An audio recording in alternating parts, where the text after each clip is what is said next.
आजच्या व्हिडिओत आपण पाहणार आहोत की महिलांनी नेमके पैसे कुठे गुंतवले पाहिजेत। मी माझ्या लहानपणापासून पाहत आली आहे, माझी आई आजी या सगळ्या जणी पैसे जमवतात, म्हणजे पैशांची बचत करतात, पण ते पैसे कुठेतरी तांदूळाच्या डब्यात किंवा एखाद्या पेटीत ठेवून देतात। जेव्हा केव्हा घरातल्या एखाद्या माणसाला पैशाची गरज लागते तेव्हा ते पैसे त्याला देतात आणि मग नंतर काय होतं, त्या पैशाचा हिशोबही राहत नाही आणि बचतही राहत नाही।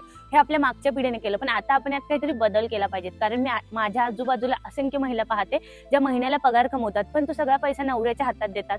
मग आता आपण काय केलं पाहिजे, तर आपण आपली महिलांनी एक वेगळी बचत केली पाहिजे, स्वतंत्र बचत केली पाहिजे, कारण बचत आणि गुंतवणूक ही काळाची गरज आहे। तर मग आज आपण आजच्या व्हिडिओत पाहणार आहोत की बचतीचे 5 नेमके फंडे कोणते आहेत। चला तर मग पाहूया। पहिला फंडा, ज्या बँकेत तुमचं अकाउंट आहे त्या बँकेत तुम्ही एक छोटीशी का होईना एफडी काढली पाहिजे। म्हणजे एफडी ही तुम्हाला एकदम तुमच्या अडचणीचा काळ जेव्हा आला तेव्हा तुम्ही त्या एफडीचा उपयोग करू शकता।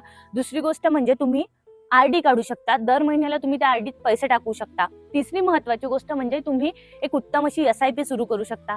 हा एक खूप शाश्वत मार्ग आहे, म्हणजे लॉंग टर्म साठी जर का तुम्ही विचार करत असाल तर तुम्ही नक्की एसआयपी काढावी। आणि एसआयपी ही तुम्ही 100 रुपये, 200 रुपये, 300 रुपये, 500 रुपये तुमच्या बजेटनुसार काढू शकता, पण एसआयपी नक्की काढा।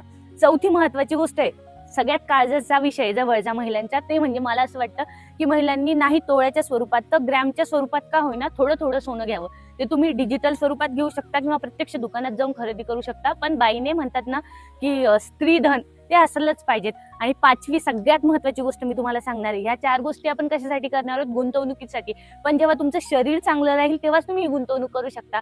तर पाचवी गोष्ट ही शरीरासाठी करायची आहे। तुम्हाला एक कॅशलेस असा हेल्थ इन्शुरन्स काढायचा आहे, कारण ती आज काळाची गरज झालेली आहे। आपलं धकाधकीचं जीवन आहे, माणूस केव्हा आजारी पडू शकतं सांगता येत नाही, आणि आपल्या सर्वसामान्य लोकांचा आजारपणात हा खूप पैसा खर्च होतो। म्हणून एक छोटा का होईना एक कॅशलेस हेल्थ इन्शुरन्स नक्की तुम्ही काढा।